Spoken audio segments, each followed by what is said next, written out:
I just heard about this thing called the let them theory. I freaking love this. I'm allowing so many people and so much stuff that's been beneath me, and that is not my job to manage. The next time you feel left out, your friends all go out to brunch together and they don't invite you. Let them. Do we need to finally cancel Mel Robbins for stealing other people's ideas? This includes her attempt to trademark the words. My name is Cassie Phillips. Several years ago, a lot of people started hearing the words let them. You know, all I wanted to do was a simple book review of a wildly popular self-help book from a Christian perspective. That's it. That's all I wanted to do. I just wanted to grab a cup of tea, maybe snuggle with my cat, give it a read, put together a short summary, maybe give some very okay insights and commentary, but no. It's just never that simple. Mel Robbins is a motivational speaker, author, and former lawyer best known for her 5-second rule, which she taught in a TED Talk that she gave in 2011 that went absolutely viral. Since then, she has grown into a self-help phenomenon. I'd be very surprised if she hasn't showed up on your algorithm on social media in some way. I first discovered Mel a few years ago when the YouTube algorithm recommended one of her videos about anxiety, because full disclosure, I've shared a little bit about this before, but I struggle with anxiety, though not chronically. But whatever video I saw that day caught my eye, and she has been on my radar ever since. Now, I wanted to read her latest book. Sorry, there's a lot of books right here. You can't see it. The Let Them Theory. And I wanted to give a Christian perspective on it. I'm going to share with you what I agree with and disagree with this book. However, I'm learning that it's just never that simple. Much like my Napoleon Hill deep dive, it seems I have stumbled upon a controversy with this book that I was not looking for. This video by no means is going to be a deep dive into Mel Robbins, but a simple Christian perspective and review of her book. And I always want to be as fair and thorough as I can. So even though in my mind, I always hope that videos like this will be like 20 minutes, but I highly doubt that's going to be the case. Because look, it takes many, many hours of reading, note-taking, and prep to put a video like this together. So I just want to give you guys the best information that I can on this. Now, a little caveat before we get started, because I think it's important to keep in mind that Mel Robbins does not claim to be a Christian, nor is this a Christian book. Now, that might sound obvious to some of you, but you'd be very surprised how angry some people get when the world doesn't look and act Christian. This is a Christian perspective on a secular book. She's not a believer. So the standard in which I'm holding Mel Robbins to isn't one that I would hold to another believer. This is sprinkled throughout scripture about how to judge properly. It's like somebody who's not a Christian going to my church and being upset that we're talking about God. Or a non-vegan being upset when they use a vegan cookbook and they find there's no meat recipes. Now, with that being said, there are 3 main reasons why I would review a book like this. Number 1, while this book is not written from a Christian perspective, I do think it's perfectly reasonable and hopefully valuable for me to share my thoughts, both as a Christian and as a person simply engaging with the material. I genuinely like Mel Robbins and was curious to approach it both objectively and from a personal perspective, especially as someone who might offer a different take on the current top-selling self-help book in America. I think this is especially true if Christian concepts, spiritual language, scriptures are brought into the conversation, because I think that's fair for me as someone familiar with Christian theology to offer my perspective. Mel's spiritual position is that she is spiritual, whatever that means. Typically means that she's drawing selectively from various worldviews, picking and choosing elements that resonate with her personally. I know that her husband, I believe that he's a practicing Buddhist, or at least he resonates with Buddhism. Number 2, from a practical level, I think it's very worthwhile to reflect on how the ideas in certain self-help books agree with or differ from a Christian understanding of human nature and what actual lasting change looks like. And 3rd, and most importantly, I know Christians are reading books like this. Self-help books are incredibly popular, and I know that many Christians read them. But more often than not, these books assume a more secular or vaguely spiritual audience. I think offering my perspective helps fill in that gap. I would hope so anyway, of asking whether these ideas are helpful or compatible for someone who holds a Christian worldview. So with that in mind, let's get down to business. Let me introduce you to what this book is about and its main premise. Okay, I'm gonna make this really easy for you. I'm going to summarize this entire book in one simple sentence. How to stop being a passive-aggressive, enabling, people-pleasing control freak and develop some healthy boundaries and a higher emotional IQ. You're welcome. That is, to me, the core premise of this entire book and the purpose of this let them theory. It reminded me of a lot of the concepts that I read a long time ago in the book Boundaries by Henry Cloud and John Townsend. Lots of Christians have that book. So that's the book in a sentence, but let me expand on this. So Mel Robbins has written about what she calls the let them theory, which is the idea that we should stop trying to control others and instead focus on ourselves and our actions. Here, look, this is what it says on page 18 about what this is. The let them theory is about freedom. 2 simple words, let them, will free you from the burden of trying to manage other people. When you stop obsessing over what other people think, say, or do, you finally have the energy to focus on your life. You stop reacting and start living. Instead of driving yourself crazy trying to manage or please other people, you'll learn to let them. So what does this look like? Imagine you're at work and your colleague is in a bad mood. Instead of letting their negativity affect you, just say, let them. Let them be grumpy. It's not your problem. Focus on your work and how you feel. I mean, it's not the craziest advice, you guys. Or maybe your dad makes another comment about your life choices and it hits you like a brick. Instead of letting it ruin your day, just say, let him. Let him have his own opinions. They don't change who you are or what you've accomplished or your right to make decisions that make you happy. The truth is, other people hold no real power over you unless you give it to them. Here's why this works. When you stop trying to control things that aren't yours to control, you stop wasting your energy. You reclaim your time, your peace of mind, and your focus. You realize that your happiness is tied to your actions, not someone else's behavior, opinions, or mood. It sounds simple, and it is. I'm telling you, this shift will change everything. And even though it's called Let Them, this book is about you, your time, and your energy, because these are the most precious resources you have. Now, throughout the book, she's very clear that this has changed her entire life and it will change yours too. She ends this section with this. But perhaps the most surprising thing about the let them theory is how I discovered it in the first place. I'm almost embarrassed to tell you the story. I discovered something that changed my entire approach to life at a high school prom. This all started in May of 2023. Yes. When you posted on TikTok about the let them theory, a video that went uber viral. Yes. Oakley was at his prom, and I was your typical psycho micromanaging mother. I'm starting to feel that wave of panic hit as I'm trying to find a reservation, and we're trying to get 20 kids to not run out into a rainstorm and just destroy their hair and their dresses and their shoes. My daughter sees it coming, and she reaches out and grabs my arm and yanks me to her, and she grits her teeth, and she's like, Mom, you're being annoying. If they want to go to the taco stand, let them. If they want to be in the party, let them. If he's going to ruin his shoes, let them. And she started saying this cascade of, let her ruin her hair, let the mud get on her dress, let them do what they want to do. And she kind of ended it with, Mom, it's their prom, not yours, let them. And that final let them was like a sledgehammer. And all of a sudden, my shoulders just dropped. And I thought, let them.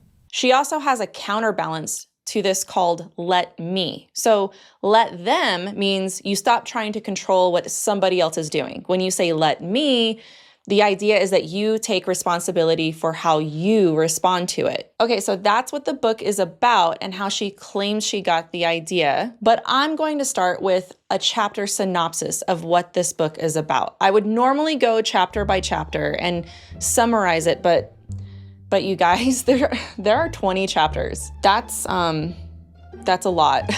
But what she does is she takes one topic and then breaks it up into 2 shorter chapters, sometimes 3. This is actually very helpful, and the organization freak inside of me loves this. So I think what I'm going to do is stay in that format for the summary, because it's always so hard to summarize books, but I'm going to do my best. I think it's fair to give you guys a chapter synopsis. So she divides the book into 2 main parts. The first part explains who she is, what the let them theory is, and how the theory works in relation to you as a person. The second part takes everything that you learned in the first and applies it to you and other people, like your relationships. Throughout the whole book, she tells a lot about personal stories of her experiences in life as well. And as much as I want to give my personal thoughts on each and every chapter, I have found that it's probably best if I wait until after the actual summary of the book and then give my thoughts. Okay, so this first section is about just understanding what this theory is. Chapter 1 is called Stop Wasting Your Life on Things You Can't Control. And chapter 2 is getting started with what she calls the let them plus let me. So this is where she basically covers everything that I just said before about what the theory is and how she heard about it. She also says that this isn't like a mindset hack, that it's rooted in ancient philosophies and psychological concepts. She's saying that this idea is an old idea. Now, the second section is about managing stress. Chapter 3 is called Shocker, Life is Stressful. And chapter 4 is called Let Them Stress You Out. Now, here she's talking about how stress is just a part of life, but it gets worse when we try to control others. She talks about how this need for control creates burnout and frustration, and talks a lot about anxiety in this chapter as well, and how she has always struggled with it. The takeaway is basically that stress isn't going anywhere, but your mindset toward it can change everything. She then focuses on work-related stress and how we can make it worse by obsessing over coworkers, bosses, or situations, again, that we can't change or control. She does talk a lot about taking responsibility and owning your own emotional response to other people. The third section is about fearing other people's opinions. I'm sure we can all relate to that one. Chapter 5 is called Let Them Think Bad Thoughts About You, and chapter 6 is called How to Love Difficult People. Basically, I'm sure you guys can tell what these chapters would be about just by their titles, but basically, this section is about the fear of judgment and to let people think what they want, because trying to manage other people's opinions is a never-ending trap. This is where the concept of people-pleasing is really focused on, and how to stop chasing approval from people. Then she talks about how to deal with difficult people, perhaps people that have issues with emotional boundaries. Maybe they're triggered easily. Maybe they don't assess situations through a lens of reality, but through emotion and pain. And she talks about how to maintain healthy boundaries and emotional distance while at the same time being kind and respectful. It's not about cutting everybody off. It's about protecting your peace while not being a jerk about it. The fourth section, let me double check this one. Hold on, the fourth section. Oh yeah, I did. Okay, yes. The fourth section is dealing with someone else's emotional reactions. This has 2 chapters. Chapter 7 is called When Grown-ups Throw Temper Tantrums. And chapter 8 is called The Right Decision Often Feels Wrong. So here she dives into how to deal with adults who act immature or dramatic. She says it's not our job to fix or manage their emotions. Instead, we should focus on staying calm and not letting their behavior hijack our day. Easier said than done, though, am I right? She shows how you can use the let them theory to help you not have other highly sensitive, passive-aggressive people influence your decisions, like through manipulation. Now, on top of that, here, she kind of calls out the people who might actually fit that behavior, who are the highly sensitive, critical ones, who tend to be passive-aggressive and manipulative. She kind of calls them out here in this chapter and says, you might be part of the problem. Like, if you are this person, she's trying to connect with them and explain how emotions don't always reflect reality, and how Making the right choice can feel uncomfortable, especially when others don't approve. You got to do what's true for you, though. Now, there's a little bit more to this, but I'll say more about this section later on in my commentary. The 5th section is overcoming chronic comparison. Chapter 9 is called Yes, Life Isn't Fair, and Chapter 10 is called How to Make Comparison Your Teacher. Here she talks about how unfair life can be and how we can actually make it worse by comparing ourselves to others. She puts comparison as 2 different types, what she calls torture or teacher. Torture is obviously the bad kind, where we look at what somebody else is doing, their success, and we sort of spiral over it. We get jealous. We then compare ourselves in a negative way, and then there's the comparison that can be like a teacher, where you're looking at it in a healthy way of what somebody else is doing and thinking, what can I learn from that? And you take it as an opportunity to grow. You don't take it personally. So that's part 1 of the book. We're now going to go into part 2, where she talks about your relationships and the let them theory. So the 6th section, that's hard to say, is called Mastering Adult Friendships. And there are 3 chapters in this section, not just 2. Chapter 11 is called The Truth No One Told You About Adult Friendships. All right, so let me say that again. The truth no one told you about adult friendships. Chapter 12 is called Why Some Friendships Naturally Fade. And chapter 13 is called How to Create the Best Friendships of Your Life. Okay, so cramming all 3 of these chapters into the synopsis, basically this section starts with why it's harder to make and maintain friendships as you get older, and offers advice on how you can maintain those friendships, like how to be intentional, how to stay connected without feeling drained over it. She talks about how not all friendships are supposed to last forever, and how to recognize when a friendship has run its course and how to let it go without feeling guilty about it. And that growing apart is natural sometimes and sometimes necessary. It's here in this chapter that I realized what a die-hard extrovert Mel Robbins is. I mean, she's talking about going over to perfect strangers and just like saying hi and letting people come over unannounced. Okay, the 6th section is called Motivating Other People to Change. Chapter 14 is called People Only Change When They Feel Like It. And chapter 15 is called Unlock the Power of Your Influence.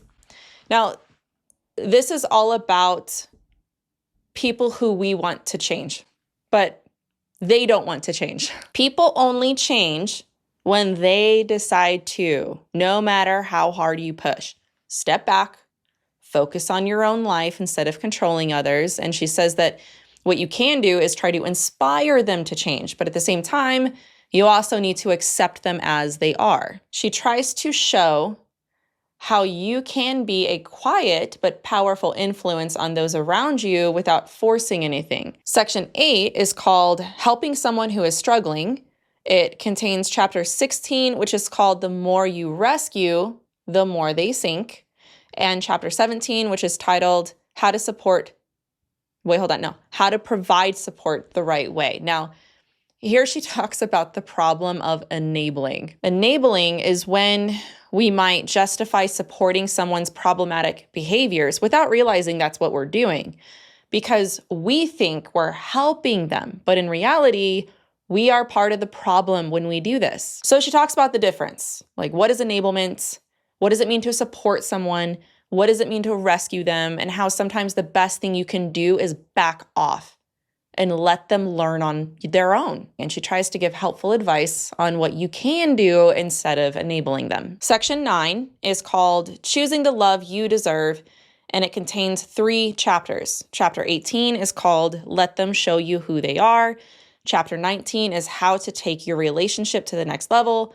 And chapter 20 is called How Every Ending is a Beautiful Beginning. So here, there's a lot of advice in romantic relationships. She says that dating shouldn't be to find the one, but should just be to really figure out who you are as a person. When it comes to romantic relationships, she says to watch how people behave over time and stop making excuses for red flags. And she encourages people to get out of the romantic fantasy realm and have some boundaries in their relationships and when you should move forward or end it. More on this later. And then last, there's a conclusion, which is titled, Your Let Me Era is Here. And she's basically wrapping it all up in a bow about how you hold the power of how you're going to control what you can control and let go what you can't, and that you need to stop giving people your power. And one thing that she says, and I'm quoting here, is that you are the love of your life. It's just basically a reminder of this theory and what it's meant to do. So that's a basic summary of this book. I know that people out there that might have read it are going to be like, you missed something, Melissa. But hey, you know what? Back off. I'm just kidding. I know I missed something. I'm 100% sure I missed something, but there is a lot more. But I tried to give my best to give you a good feel for what the book is about before I give my personal commentary on it. So I'm going to start with the positive things and the things that I liked about this book. There are 6 main things I want to cover here. First, I would be lying to you guys if I said that there weren't parts of this book that I found genuinely helpful and even satisfying to read. Even reading that synopsis, I'm sure some of you can understand why I would feel that way, especially if you've been on the other side of somebody pushing your boundaries, throwing an adult temper tantrum because you had those boundaries, maybe emotionally manipulating you or watching them play a part in ruining somebody, thinking that they're helping, but they're actually enabling them. So in this way, yeah, it's extremely practical, pragmatic, and relatable. I think she ticks all the boxes when it comes to the issues of people, having issues with boundaries, control, and overreacting. I found myself relating to a lot of the examples, the personal examples that she gave, especially when it came to any sort of anxiety. Letting go of control is a very biblical concept. But of course, for the Christian, the whole idea of letting them be what they're going to be can be rooted in a lot of proverbs and wisdom. So that's what I mean by the concept is very practical. It can work for a lot of people. Second, the idea of actually controlling how you feel about something and taking responsibility for it. Call me crazy, but I think that's a good thing. The thing is, though, is that we know who we are. We know if we are that person with emotional issues, or maybe we snap at certain things. Maybe we don't see things through the lens of reality, but through the lens of pain. And what we tend to do is we take that out on other people.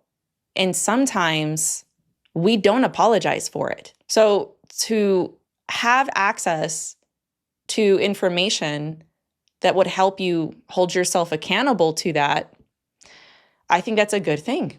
For example, for me, it was when I had my first child that I learned that I had a lot of people-pleasing tendencies. I had boundary issues. I felt like I would hurt people's feelings if I told them no. But I had to learn to say no because I was drowning. I was not okay. And at the same time, I also had to learn how to ask for help and not feel guilty for it or like it was a transactional thing. Like now they felt like because I asked for help, I owed them something. So I had to put a really big boundary up for that. And I had to learn to watch out for people that would do that. And I also had to keep myself in a position where if I knew I was acting like that towards somebody else, this was a big deal with me and my husband because he would do something and I would spiral.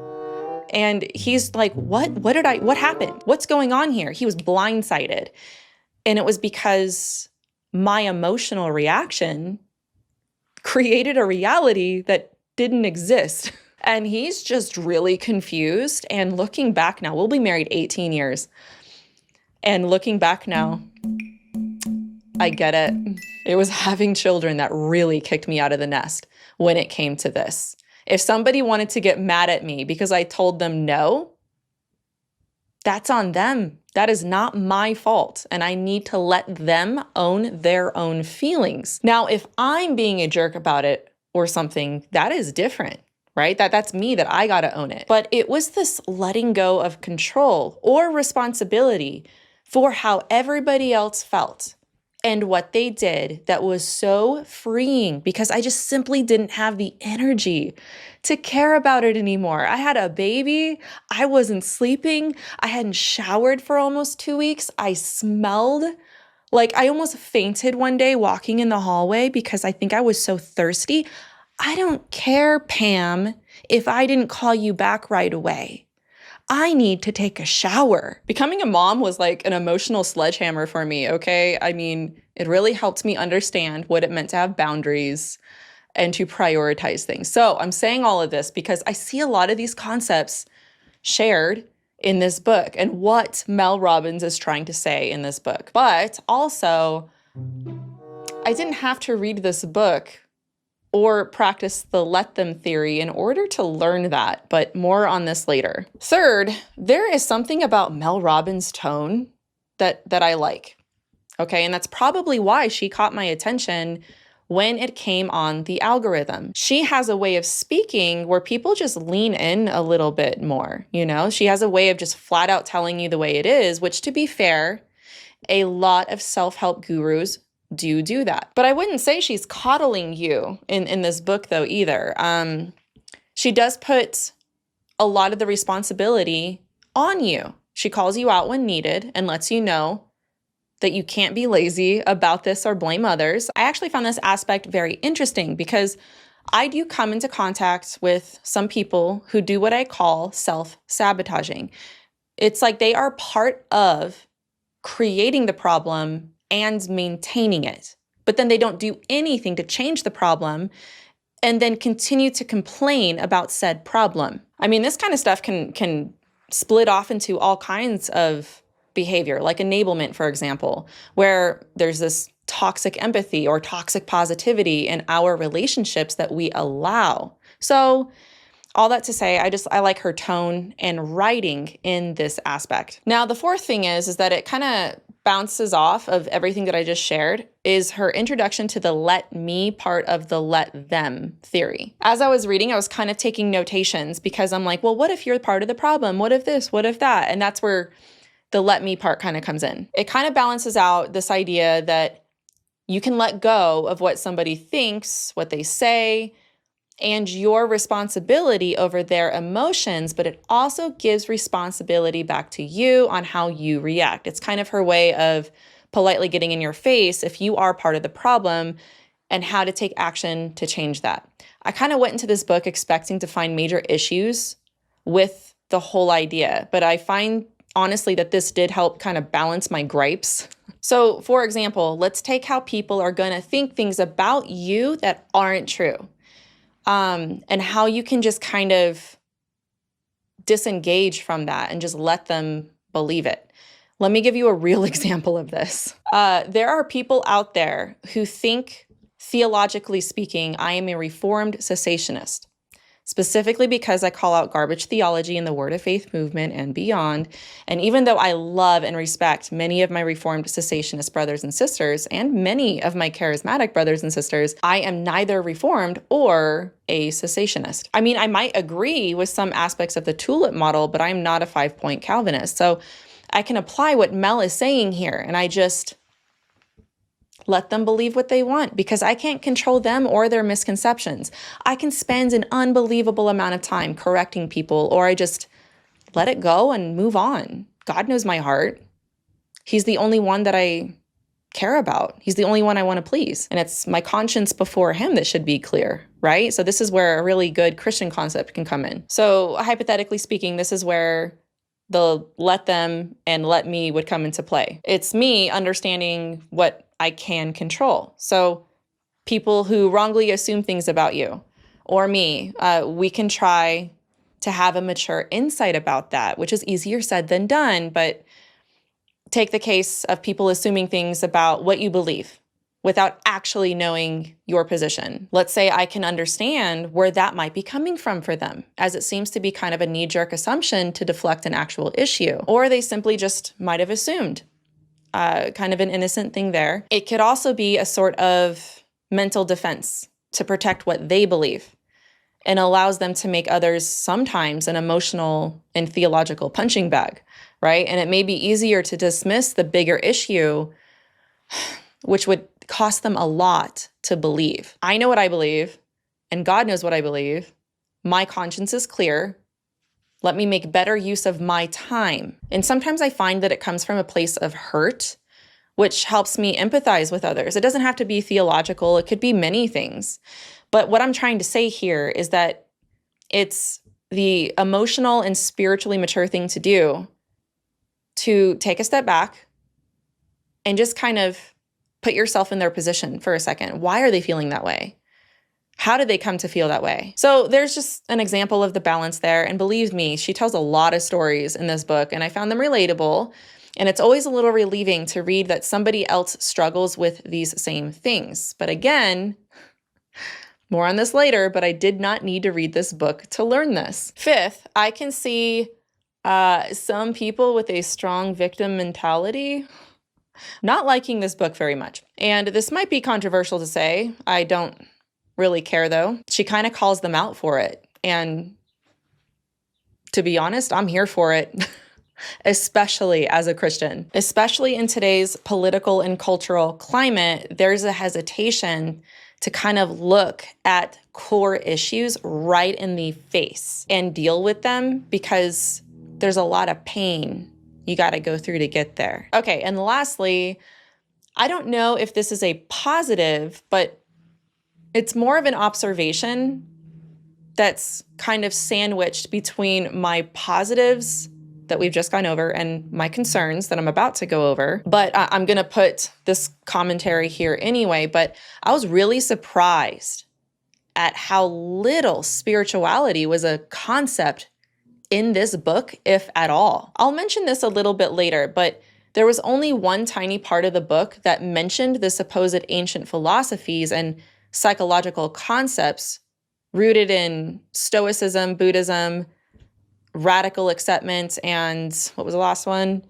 And detachment theory. But honestly, I expected like some misused scriptures, right? I expected some misapplied teachings of Jesus along with it, but nothing like that was mentioned.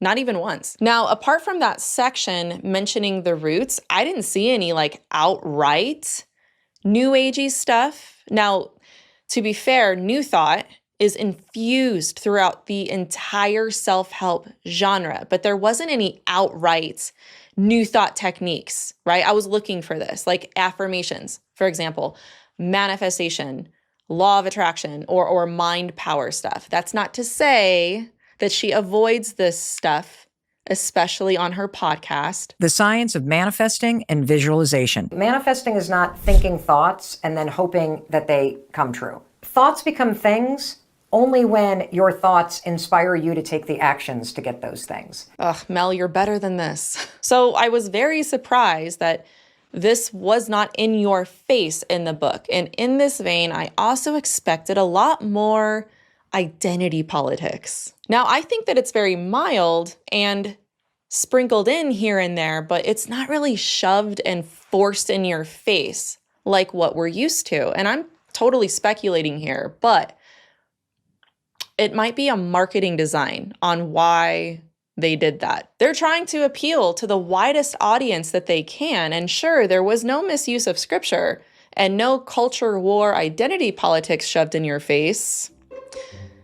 However, I do have some concerns. Springboarding from my last point, yes, these things were not directly in your faces in this book. However, if you know where to look, you can see some spiritual influences. Now, I'll tell you one of the first things that I do when I get a book like this, okay, is, well, first I smell it, of course, but then I read the endorsements, which I was shocked that there weren't any inside of the book. However, in my opinion, one of the big reasons for this book's wild success is because the New Thought priestess herself, Oprah Winfrey, endorsed it in an interview. And yes, she's not a New Ager. She is a New Thought, which is why she sounds so Christian, which I made a whole video about, which will be in the description.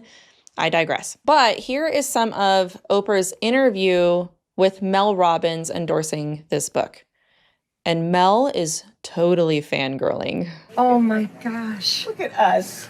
We're here. I have been waiting for this moment, and I am so ready. Really? Oh, this is so much bigger than a conversation. I have over the years read probably thousands of books, and this is by far just one of the best self-help books I've ever read.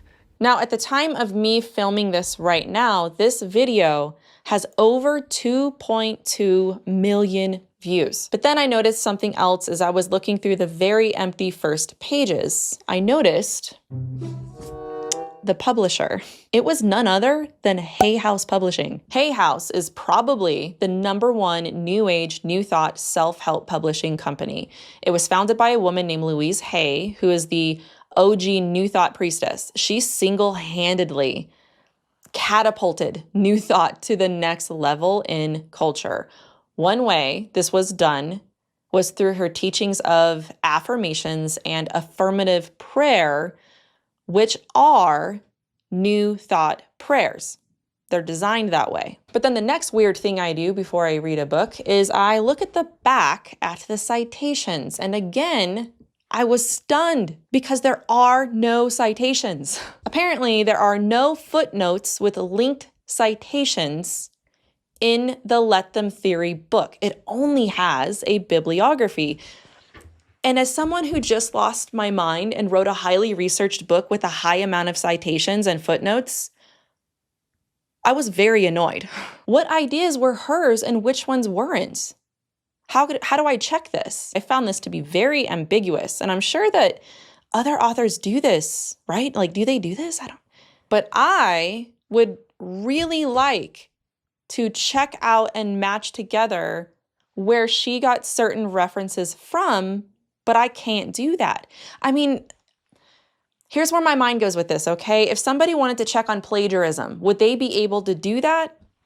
Like, maybe there's somebody that's watching that knows more about this than I do that can answer this, but this actually carries over into something I'm going to talk about later with some very interesting and surprising controversy that Mel Robbins has found herself in. But moving on from that, I went ahead and I looked at the bibliography that she used for her book, and there's quite a few.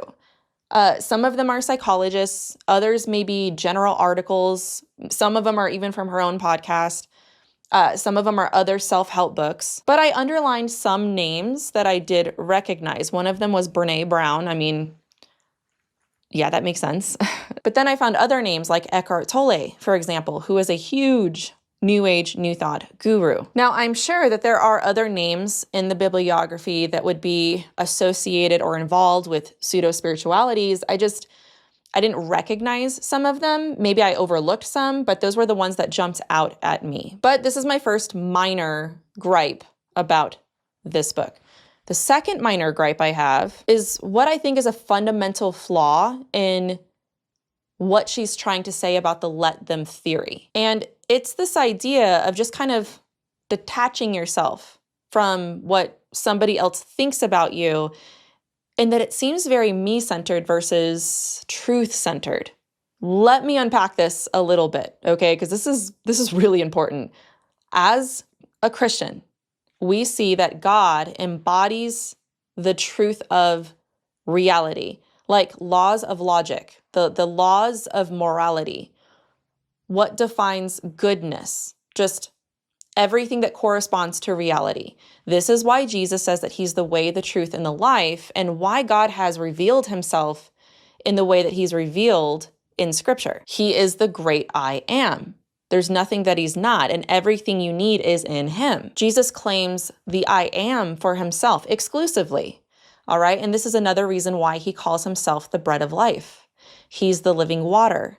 He's everything that you need to sustain yourself, especially spiritually. So if it's not God-centered, if you take that out, then it's me-centered. That means that the person that's interpreting what's true is me. I'm no longer looking outside of myself for an objective truth because I'm told that what is true is from what I feel. It's from within. I'm living my truth, and I decide what's good for me. Now, to be fair, sometimes when people say, oh, this is my truth, a lot of times that simply means that, oh, this is my perspective.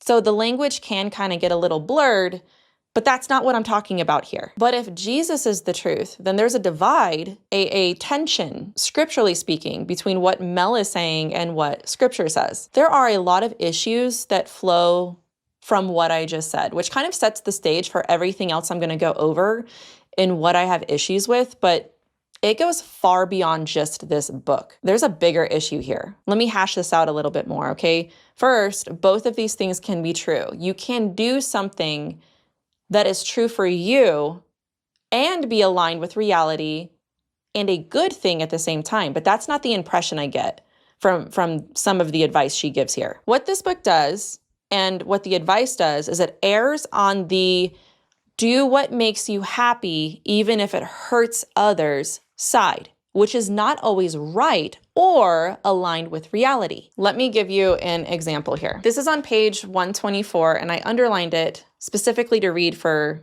what I'm trying to say here. It's not your job to protect everybody else from feeling emotions. Fair enough. Your job and responsibility is to live your life in a way that is aligned with your values and what you know deep down is true for you. Sometimes that's going to hurt someone. It's going to disappoint them. It's going to cause pain or heartbreak knowing that your decision will hurt someone else.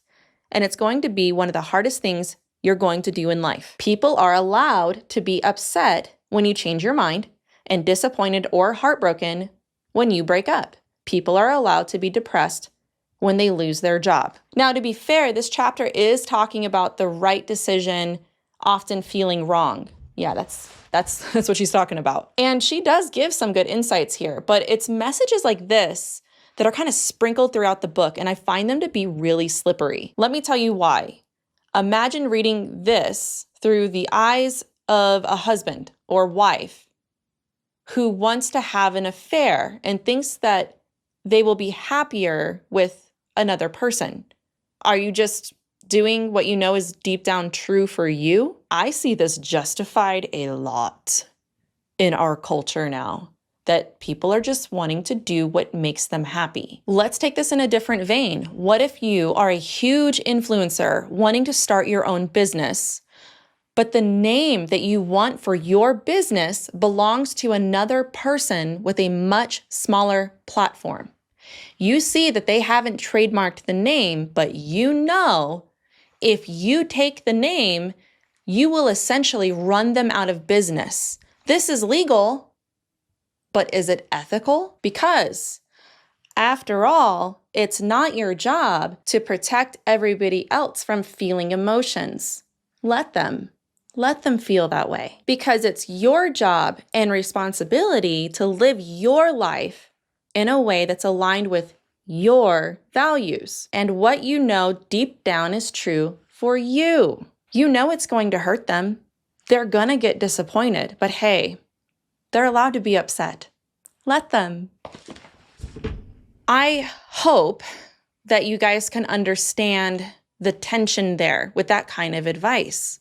This is what I mean by like a higher morality, a higher moral law, a different standard outside of ourselves of what's right and wrong.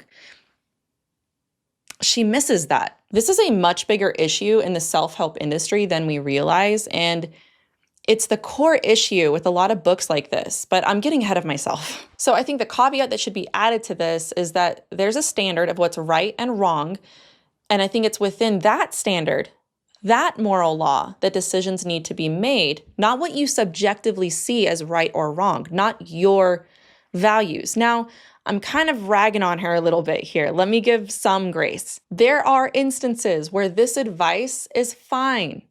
It does depend on the position and on the perspective. And even if you're not a Christian, right? Even if your values are different, there are times that you can make decisions that are true for you, that aren't wrong, right? That they're not immoral or anything like that. So I kind of wanted to clarify that. Like I said, this is a bigger issue though. I don't think that I'm just hammering down or reaching on this point. This is a repeated theme throughout the book. and it's squishy, all right? It's squishy morality that just, if carried through, can lead to some pretty unethical things, which interestingly, there's an irony to this that I will get to later. All right, now my third minor gripe is that I found the concept really just drug on. This is about just the book in general. This was a plain Jane self-help book. And let me tell you, this is such a pattern in so many self-help books where there's a droning on and on, a repetition to whatever concept they're trying to get across.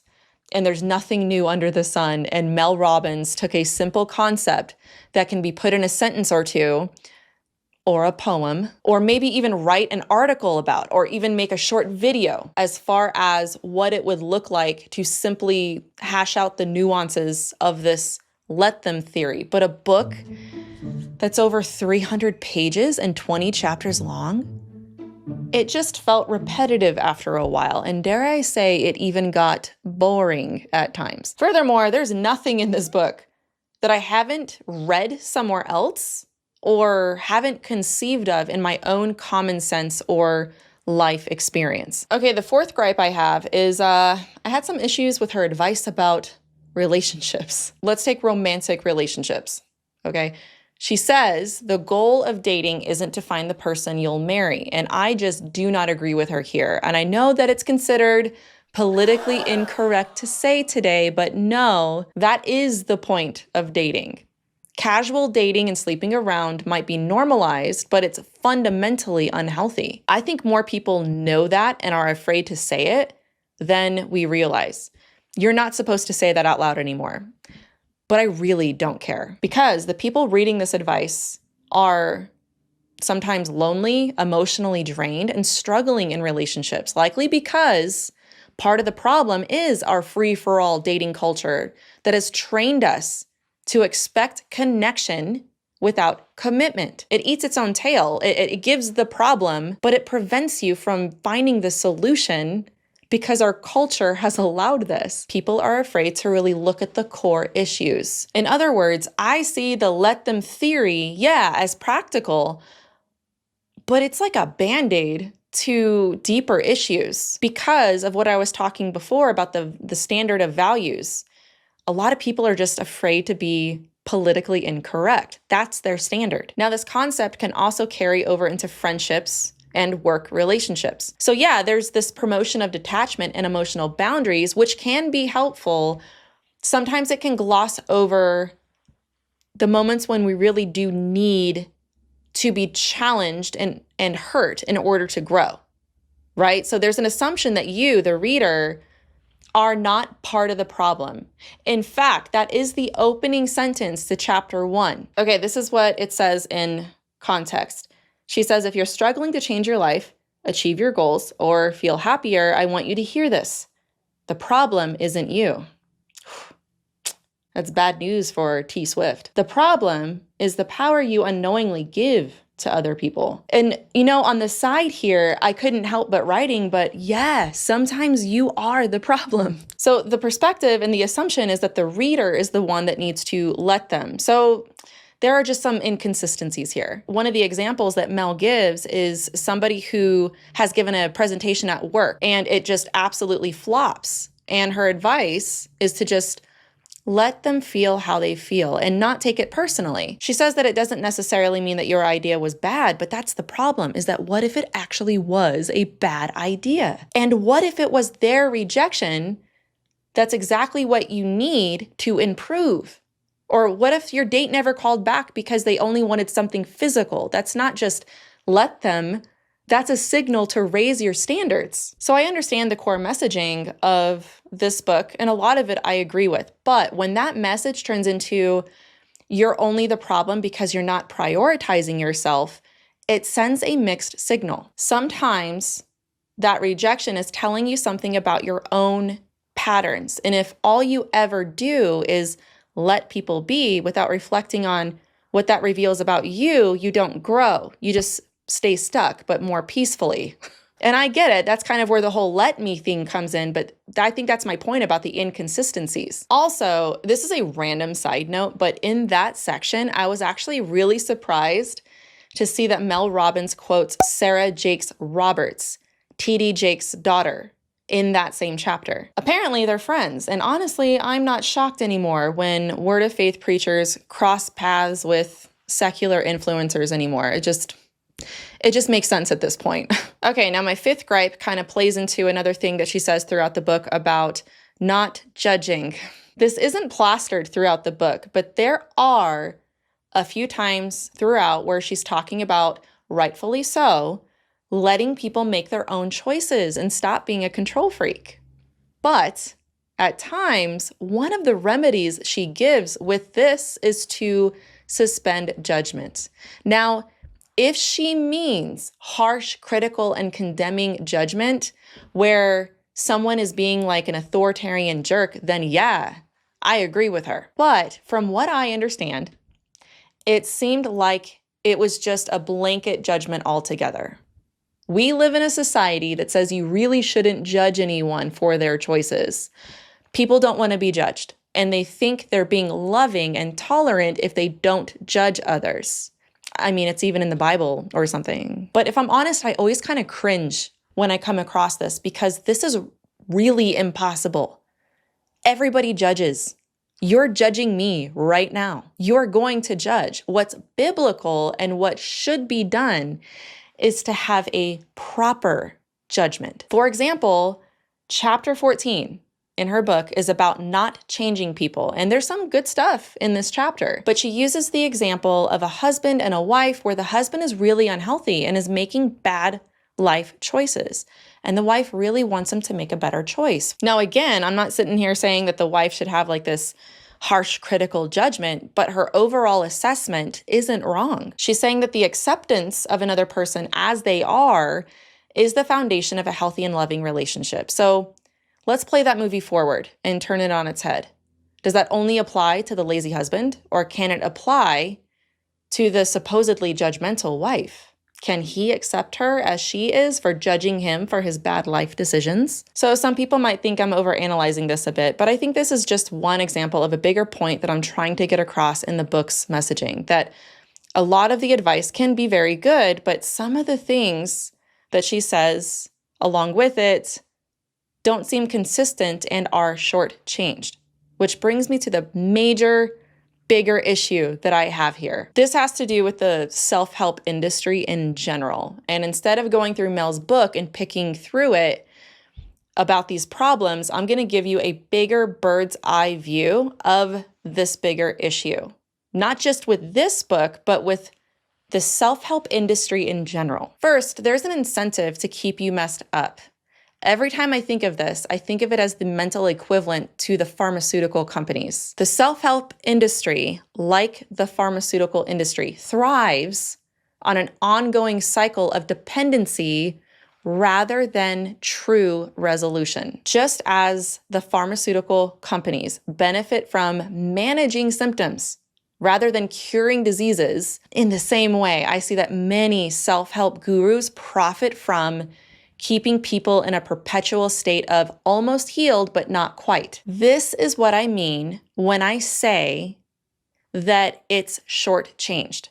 If a person were to fully overcome their struggles, they would no longer need the books, the seminars, the courses, the coaching programs.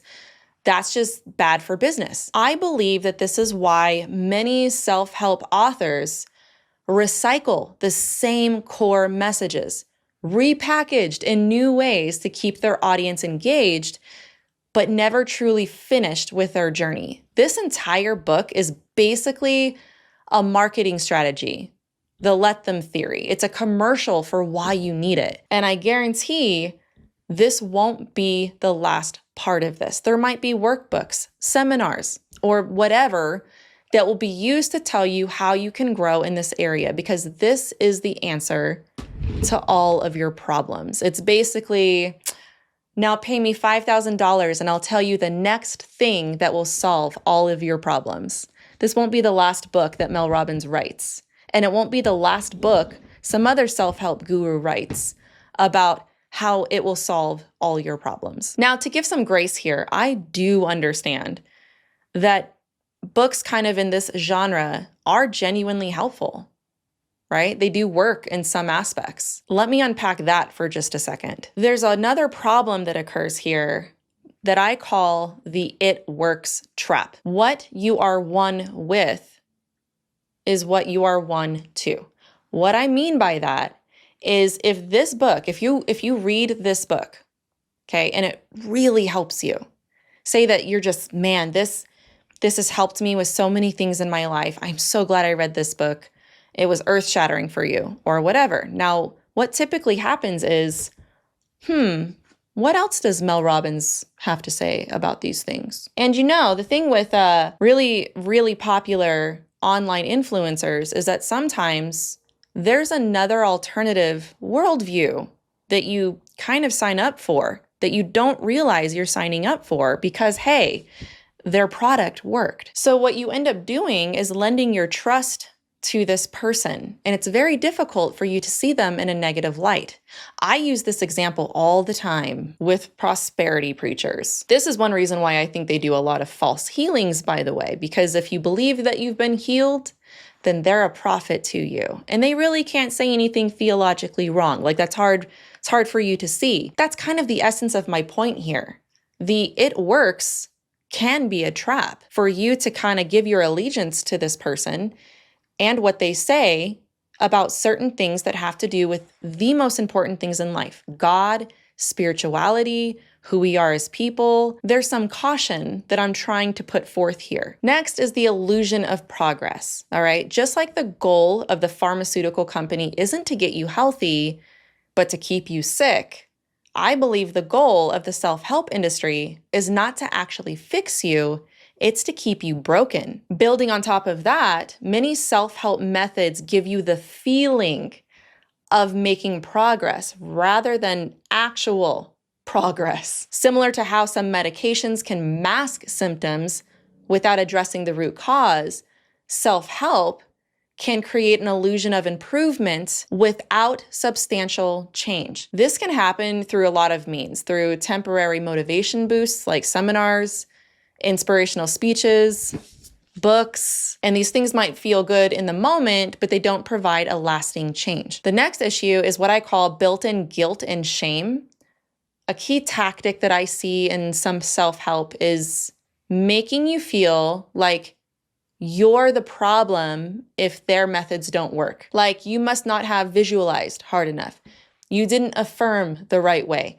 You just need to go buy my next book to really unlock the success. Now, to be fair, again, this is usually done indirectly, but by shifting blame, though they wouldn't call it that, onto you, the consumer, rather than acknowledging the limitations of their advice, the self-help industry ensures that you keep coming back for more. The irony is that the real true problem is that the advice that is being given to you is not the answer to everything, but it's marketed like it is. So there's definitely a shame cycle here that keeps you on the hamster wheel. Speaking of cycles, the next thing is the cycle of never-ending breakthroughs. This is like an emotional subscription model where you have to keep renewing your self-help journey to maintain a sense of hope. It's like, what's the next high that I can get? Now, remember that tiny little section in her book that talks about how ancient this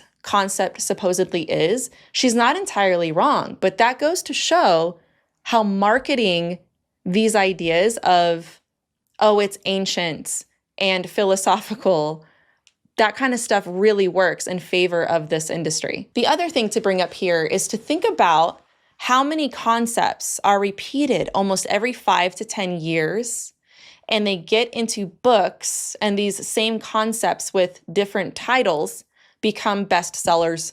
So on the cover of this book, okay, it says that it's a life-changing tool that millions of people can't stop talking about. But you know what? I guarantee you that people will stop talking about this. I guarantee you that this book will be a dusty thrift shop find in the next 10 years and will float into the back of everyone's mind until the next self-help book comes up that people can't stop talking about. Books like this do a really good job of assessing the problem and even giving some solutions. In other words, it's really good at giving a diagnosis and telling you what's wrong. And it can even give you a treatment plan, but falls short on providing a lasting cure because it can never cure you. You can read a book like this and get some good stuff out of it. I did, but you won't live in it. You shouldn't, because there will always be another book, another seminar, another method that will do the same exact thing.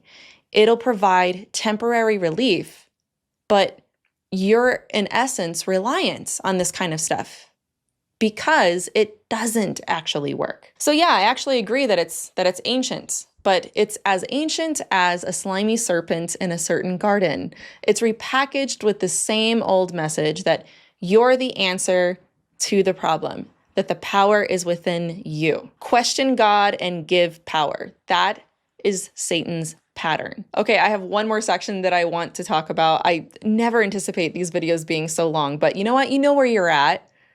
You know what you came for, okay? All right, let me bring it all home. If there are any non-Christians watching this and you're wondering why someone like me would take issue with a book like this, it's not about throwing cheap shots at Mel Robbins or her work. As we've seen, there are actually some helpful ideas in books like this. My issue isn't that it's bad at all in that regard. It's that it's incomplete. It falls short. I've mentioned this a few times, but let me unpack it. This kind of self-help approach feels like a modern works-based religion. It's a system of doing all the right things to improve yourself, but it ultimately misses the mark because there's a deeper spiritual need that is not being met. It's just being temporarily remedied. This would be the Christian equivalent to, say, someone who goes to church, donates to charity, memorizes and quotes scripture, volunteers, goes to Bible study, and does all the right things, but they've never actually encountered Christ. And maybe they treat people real bad. So those other things that they are doing might be good and helpful for them, but it misses the point entirely. That's how I see most of the self-help industry. It offers a kind of false gospel. Instead of pointing people to a savior, it preaches that you are your own savior, that you just need to live your truth. Do the right routines, manage your mindset, and you'll be whole. But from my worldview, that message might inspire people for a while, but it will not save them. That's the deeper issue. I wrote a whole chapter in my book about the self-help industry and how it's foundationally been built by New Thought authors. And the whole core premise of New Thought is that you have the power within. And it's a lot trickier than you think. But let me show you some contrasts here to drive my point home. So throughout her entire book, the be-all end-all to your problem is the let them theory. But for the Christian, the answer is always Jesus. But then there isn't just this expectation of your problems ending. There's a contentment in it because our ultimate love is Him, and the answer to pain and evil and suffering is the gospel. Many times she says how the let them theory is life-changing and it will change how you think about your entire life. But for the Christian, it's Jesus and the gospel that's life-changing, and He will change how you think about your entire life. It's argued that the let them theory is a proven method. For the Christian, Jesus is not a method used to make your life better.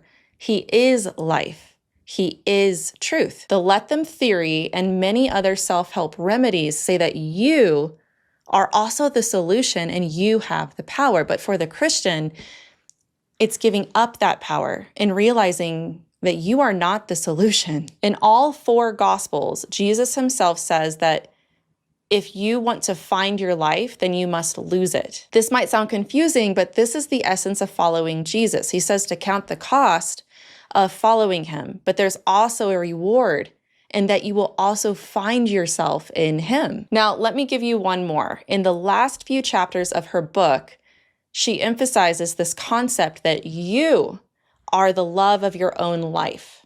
And the let them theory is this key to this, but it's Jesus that's supposed to be the love of our life.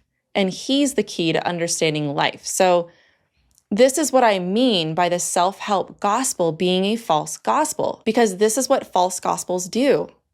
They trade Jesus for something else. In the Christian worldview, you're not whole. It cannot be done. This is impossible. So when I see messages like this from anybody like Oprah, Jay Shetty, Tony Robbins, Mel Robbins, or whoever, it doesn't actually heal you. That's where the gospel comes in. And that is probably for some people the hardest part, the biggest step to make. In the Christian worldview, we are all broken. And the gospel isn't saying, hey, you got it in you to fix yourself. You're already whole. You are enough. The message of the gospel is quite different. It's recognizing that, yes, you are indeed broken, but you can't fix yourself. The answer is, get this, not to fix yourself. The answer is to be made brand new.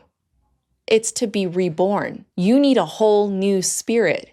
This is why Jesus uses the words born again. This is in John chapter 3. Let me read this to you real quick, because a lot of people, even non-Christians, are familiar with John 3:16. It's probably one of the most popular scriptures in history. Now, just for context, in John 3, Jesus is talking to Nicodemus, who was a Pharisee, which was a religious leader of the day. Jesus is explaining to Nicodemus who he is and what it means to be made right with God, which is an irony that Jesus points out to Nicodemus because he's a religious leader. Let's start here. I'm reading John 3:16 through 21. For God so loved the world that he gave his one and only Son, that whoever believes in him shall not perish but have everlasting life, eternal life, right? Let's keep reading. For God did not send his Son into the world to condemn the world, but to save the world through him. That's interesting, because he sent his Son into the world not to condemn, because the world is already condemned. They need to be saved from that condemnation. Verse 18, whoever believes in him, in Jesus, is not condemned, but whoever does not believe stands condemned already, because they have not believed in the name of God's one and only Son. Verse 19, this is the verdict. Light, capital L, meaning Jesus, light, has come into the world, but people loved darkness instead of light because their deeds were evil. Everyone who does evil hates the light and will not come into the light for fear that their deeds will be exposed. But whoever lives by truth comes into the light so that it may be seen plainly that what they have done has been done in the sight of God. So to put this in perspective, the self-help industry is trying to help you see the light that is within you. But Jesus is saying he's the light and the darkness is within us. Even the Gospel of Luke says that we need to be careful that the light within us is not actually darkness. People who come to Jesus, to the true light, can be made new, but they refuse to come to him because they love their darkness. And right before this scripture, Jesus is telling Nicodemus that he must be born again. The thing is that people don't want to be seen as a bad person, right? They think that there's a light within them, but Jesus is saying that there is darkness. We want to compare ourselves to other people, but what scripture is saying here is that the standard to be met for perfection, for goodness, is so high we can't reach it, and God is that standard. So he's saying, come to me. I give your life to me and I will reach that standard for you, basically. People are told that they are enough, but Jesus is saying that he is enough. In other words, he is the end game. He is the missing ingredient to all of this. The self-help industry is the cough medicine to your lung cancer, but Jesus is the cure for your soul. This is why we see concepts within these books that are good and true sometimes, but ultimately fall short. They are shortchanged. So I think I drilled that point home in the ultimate problems here, and I really wish I could stop the video here because it's already long enough. Unfortunately, I cannot do that because there is a very interesting controversy with this book, and I think further nails my point home. Let me ask you a question. When you saw Mel Robbins' book title, did it look a little familiar? Because it did to me. Some of you might actually remember this, but a few years ago, there was a poem that went absolutely viral written by a woman named Cassie Phillips. The poem's name was called Let Them. Just let them. If they want to choose something or someone over you, let them. If they want to go weeks without talking to you, let them. If they are okay with never seeing you, let them. Before the Let Them Theory book became a phenomenon, it was first a movement called the Let Them movement. I specifically remember this poem being shared over and over again, and many people in my Facebook feed commenting on it. But what's more vivid in my memory was I remember the tattoos being shared. People got Let Them tattoos because of Cassie Phillips' poem, not Mel Robbins' book. What's further interesting is that Mel, in her book, has 2 pages filled with pictures of Let Them tattoos, claiming that these people got them because of Mel's viral video she made about her Let Them discovery. Now, I do have to say, it is objectively true that some of those might be because of her book, but it's a simple observational fact that Cassie Phillips and her Let Them poem started this Let Them movement. So what's up with Mel's book then? Let's start with a timeline. I'm gonna show you a few clips from a woman named Beth Stanfield. I found her videos on Instagram and she gives a timeline, but also explains how Mel Robbins has tried to trademark these words. In September 2022, the poem Let Them, written by Cassie Phillips, went viral. This initiated in 2022 a massive Let Them movement, which included huge Facebook groups, merchandise creation and sales, bracelets and necklaces, etc., and also people getting tattoos. Approximately 8 months later, in May of 2023, Mel Robbins announces to her community that she had just learned of the Let Them theory. Here's Mel in her own words, May 2023. I just heard about this thing called the Let Them theory. I freaking love this. If your friends are not inviting you out to brunch this weekend, let them.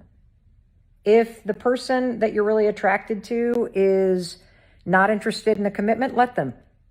If your kids do not want to get up and go to that thing with you this week, let them.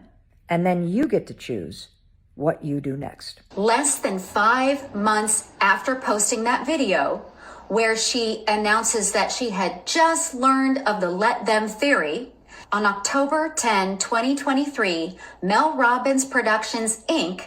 files 2 trademark applications for the Let Them theory in order to control, own, and monetize those words.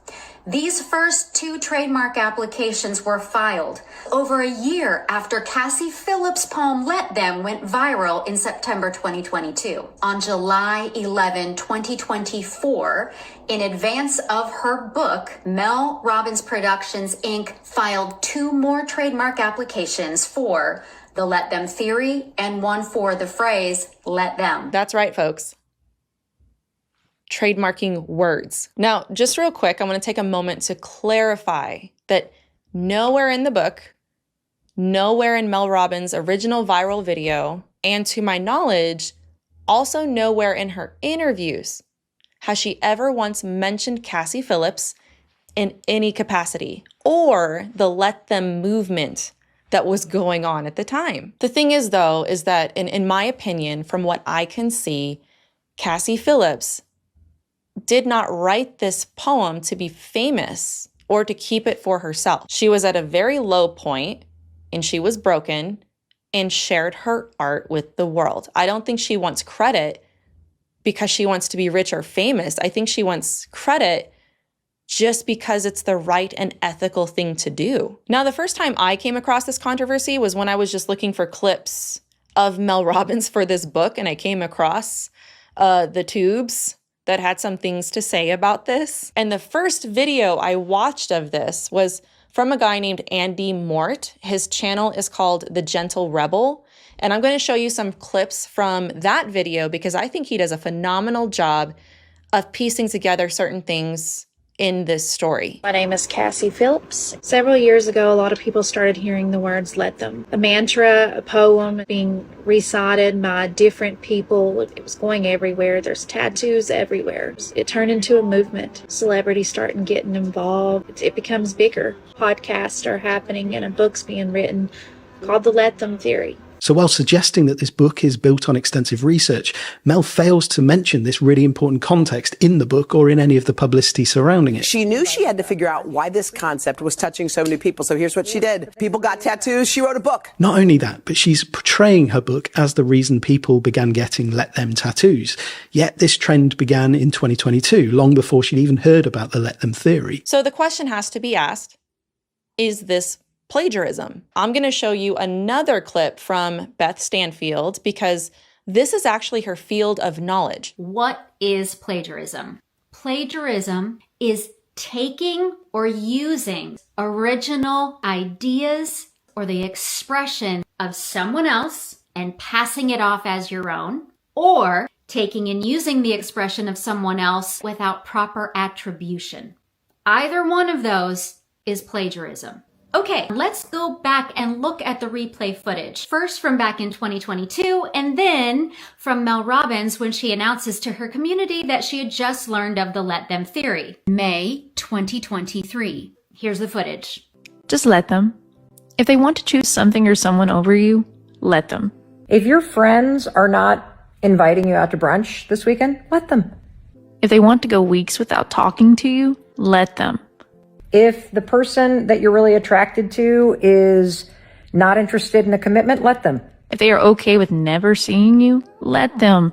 If your kids do not want to get up and go to that thing with you this week, let them. If they are okay with always putting themselves first, let them. If they are not showing up how you need them to show up, do not try to force them to change. Let them be themselves. If they are showing you who they are and not what you perceive them to be, let them. Because they are revealing who they are to you. Just let them. Just let them. Here's the thing about plagiarism that is going to make you want to lose your mind. Outside of the academic context, there is no formal police for plagiarism. You are the plagiarism police. I'm the plagiarism police. We are the plagiarism police. You know what else is weird?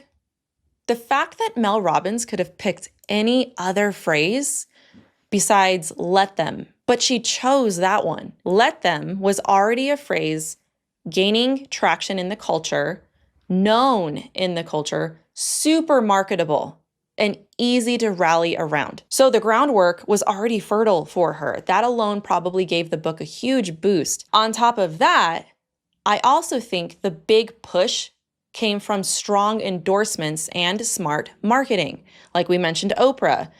There's been so many celebrities that have interviewed her over this book. The choice to name the book Let Them feels completely deliberate, in my opinion. I mean, say the Let Them movement did not exist. I wonder if she would have chose this. Play the movie backward real quick. Let's say that Cassie Phillips never wrote the poem and it never went viral.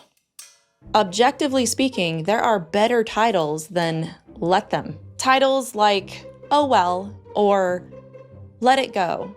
Hey, that's a good one. That one's already known in the culture. Why not choose that one? Let it go.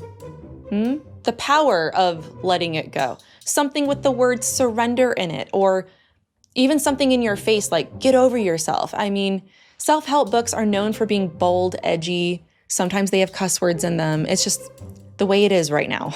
Now, backtracking a little bit, Mel has said that she discovered the let them theory when she had her son's prom. There's a few things I have to say about this, but the first thing is there's something weird she said in her book that doesn't add up in this regard. Andy Mort pointed this out in his video, but Mel Robbins in her book said that she spent 2 years researching the let them theory. But this doesn't make any sense. If she discovered this in May 2023, how could she have gotten a book deal decided to write it, go through the excruciating process of editing, then happened to be able to release it in December of 2024. I mean, I just got done losing my mind and writing a book, and there are a lot of gaps between the research, writing, and then having to turn in your final manuscript for the editing process. Like your research stops, and then there's like months of the editing that has to happen. So there's a gap between when you're finally finished and when the book releases. So how did she research this for 2 years then? And how in the world could she have missed Cassie Phillips and all of that research? Okay, but back to this timeline for a second. Playing devil's advocate, all right?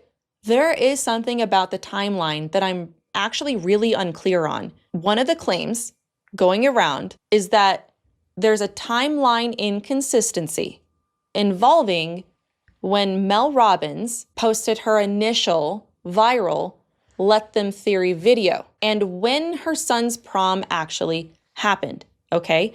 The claim is that she made the video before the prom took place. Now, I'm a little embarrassed to admit this, but I spent over an hour trying to find the exact date of the prom, and I just couldn't. It was easy to find when Mel posted her initial video of her discovery of the Let Them Theory on Instagram, which was May 13th, 2024, but I could not track down a specific date for her son's prom anywhere. Now, to be fair, it's totally possible that I did come across it at some point in this mess of a research that I did, and maybe I just forgot it, especially with all the sources that I looked through. But I want to be transparent and say that I could not confirm this. So if anyone out there does know when the prom happened and whether it happened after that May 13th video,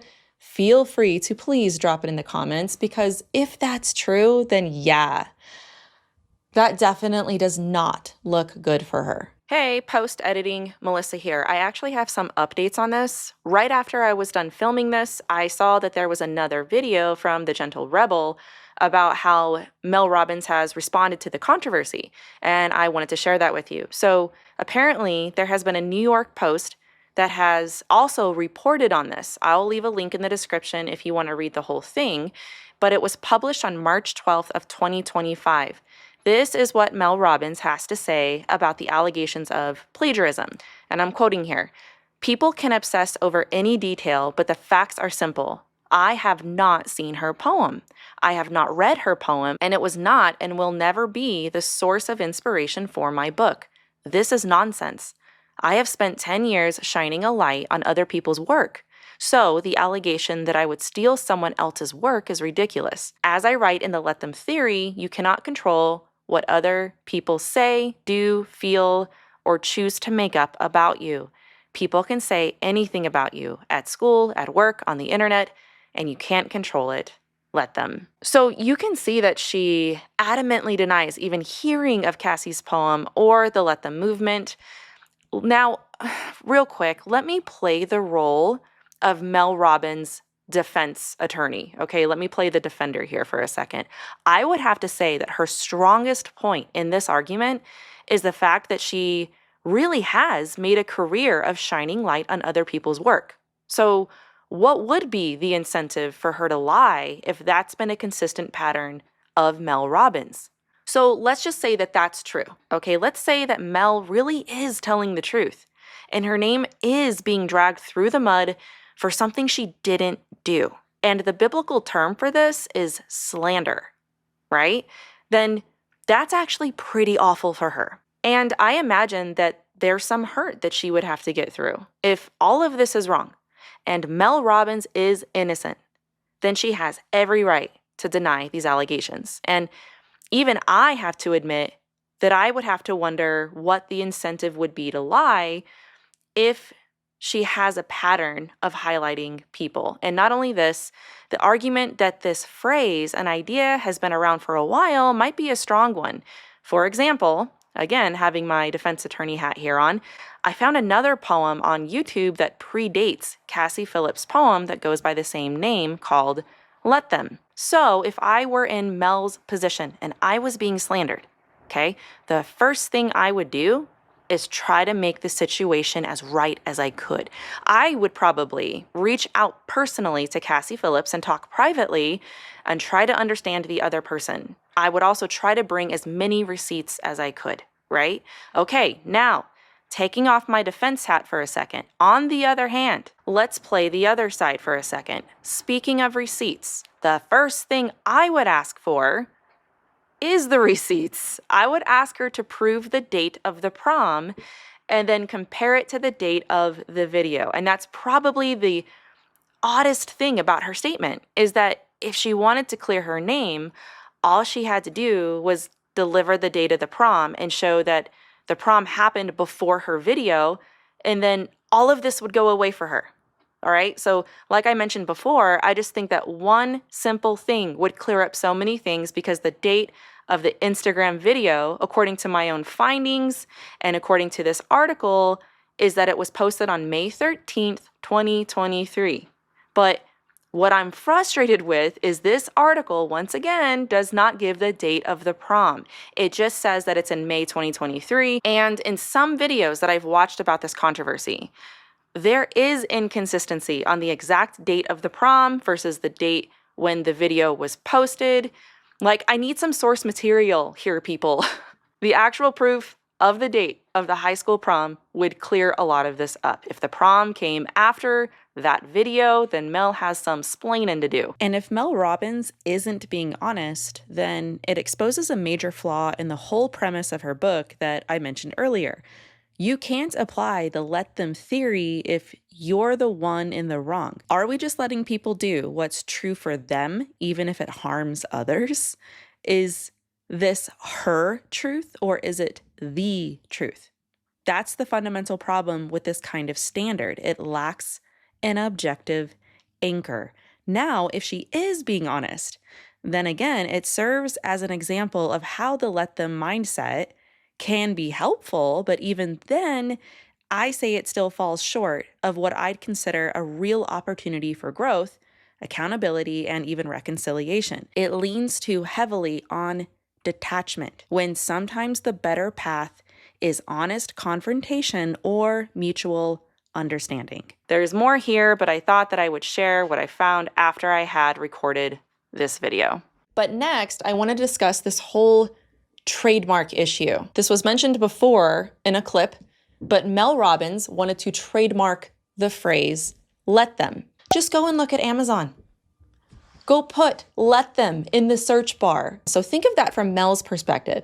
She's the most powerful one out there and thinks that this is her idea. So trying to trademark the phrase would make her very wealthy, and it would shut everybody else down trying to use it. But if you play the movie forward, think of how that would affect somebody like Cassie Phillips.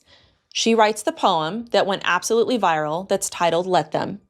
She has been the face of this movement that she never asked anything from. She did not ask for this. She didn't go looking for it. But as I understand it, if Mel Robbins gets what she wants and trademarks the phrase, then it would seem to me that Cassie Phillips no longer has ownership of her own poem. I'm going to read to you an excerpt from an article written by a woman named Sage Justice. She was one of the resources I used for this part of the video. She's written a lot about this too. And again, all of her links will be in the description of this video, along with all the other content creators that I mention in this section. But she wrote about the whole trademark debacle. I'm quoting her here. Trademarking the phrase, let them, means that all those Etsy creators who've made pillows, jewelry, shirts, mugs, and other items with the words let them, sometimes using the actual signature of Cassie Phillips, would have to pay Mel Robbins a licensing fee to keep profiting off of what Cassie created for free to help those in need. If she were to obtain the trademark, Mel could sue those independent artists unless they paid her a fee that they may or may not be able to afford. I mean, can you guys see why this is controversial? Also, I have to share kind of a funny story with you guys. An interesting thing in this vein that happened. Now, when I went to go order Mel's book, I saw another book that looked exactly like hers. I mean, same cover, pretty much the same title, same font. And even her first name was really ironic because Mel, Melissa, and I'm Melissa. Anyway, but I purchased this as well. And I'm kind of glad that I did because when I go back to look for it, it looks like it's been taken down. Now, I looked this up, and to get a book taken off of Amazon is actually very difficult to do. So my guess is that there's some sort of copyright violation, and maybe it was taken down by Hay House. But do you want to know the biggest irony? This author doesn't give any credit to Mel Robbins, and I find it quite ironic and even satirical that this book even exists. By Mel Robbins' own standard, she cannot be upset that somebody tried to steal her idea. This goes back to what I was saying before about judgment. One of the things Jesus teaches about in Matthew 7 is about judgment, but particularly hypocritical judgment. He's saying that you cannot judge what somebody else is doing if you are guilty of doing it yourself. Okay, but now that you have all of this information, let's talk about the ethics of this for just a second.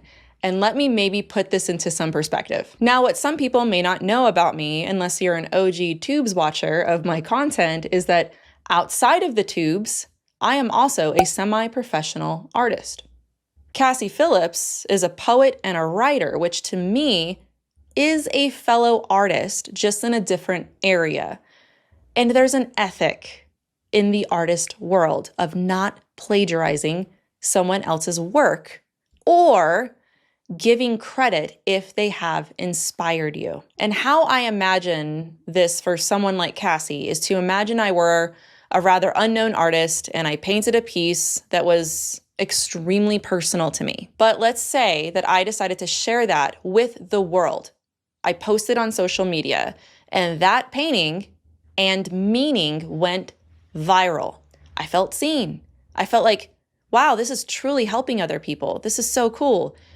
Then all of a sudden, I see my artwork, perhaps slightly modified because they repainted it, but it's being sold on an insanely popular influencer's Instagram page. Not only this, they are making a ton of money from it and want the copyright of the image. The irony would be that the message of the painting signified the exact opposite of what this person was doing. Though perhaps not the same, I imagine that this is how Cassie Phillips must feel on some level. One of Mel's claims is that the let them idea is ancient.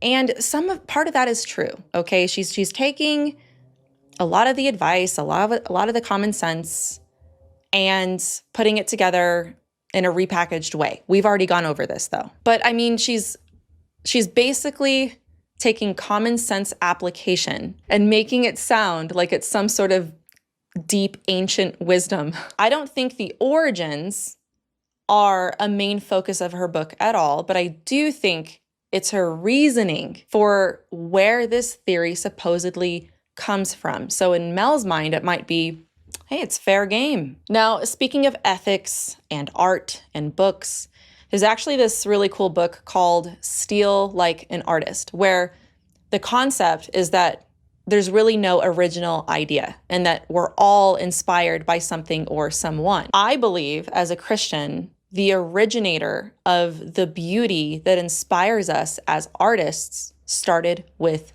God.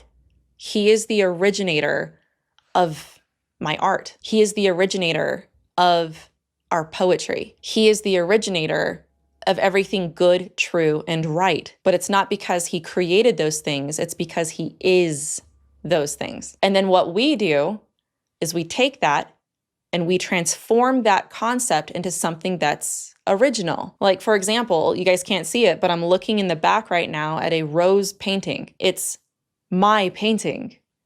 I might have changed the shading a little bit. Maybe I chose a different color red, but I did not create a rose, right? I just made it my own. I made it original. And this is where I think someone like Mel Robbins didn't steal like an artist. All right, so we made it to the conclusion.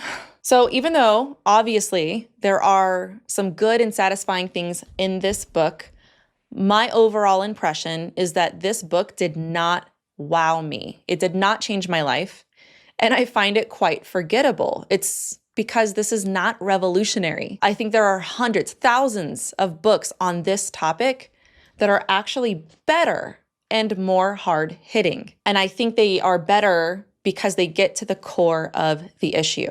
I will leave some good book suggestions in that area, in this topic, in the description of this video for you to check out. Oh, Mel Robbins. She's a good writer, a terrific speaker. She's got gold nuggets of wisdom, and darn it, she's likable. But she is also a great saleswoman. So if you guys want to look more into this controversy, there's a lot to know. I'm going to leave all the resources to all these people that I mentioned before in the description of this video if you want to check it out.